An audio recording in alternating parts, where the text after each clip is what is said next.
What's your view of the Judicial Appointments Commission? Do you think it's satisfactory that the final decision on appointments for judges is still vested in the hands of the Lord Chancellor?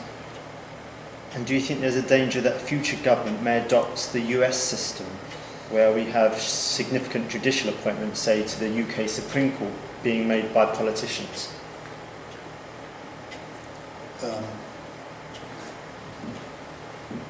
I have actually resisted in my time almost every change to the process of judicial appointment because it worked very well as it was.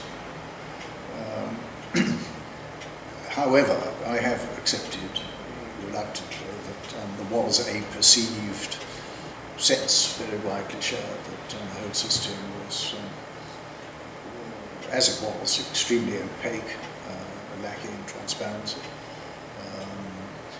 Accusations, which I don't think were justified, but difficult to rebut, that there was too much sort of old boyery about it all. I think the Judicial Appointments Commission was probably a necessary step. And I think on the whole they've done their job well.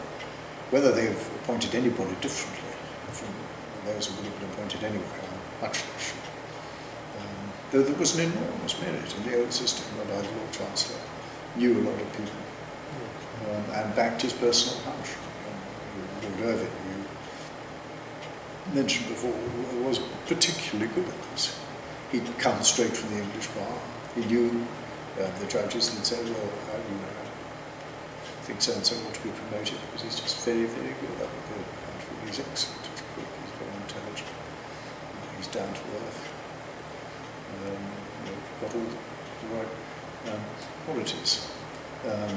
The second part of your question, do I think that we should move to a sort of much more political style? No, I don't. The Act as it stands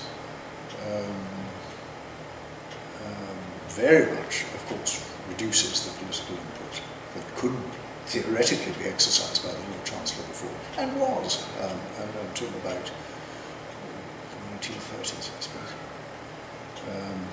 I mean, you prefaced your question by saying, do I think it's satisfactory that the Lord Chancellor should have any continuing, or should have the final say? Yes. So, if you've read the Act carefully... I can't say I have, no. Go to the back. If you've read the Act carefully, you'll see it's a very, very limited discretion. As it is with I mean, I've chaired two panels who recommended, in one case, my successor as the prospective President of the Supreme Court, and in the second place the Lord Chief Justice. And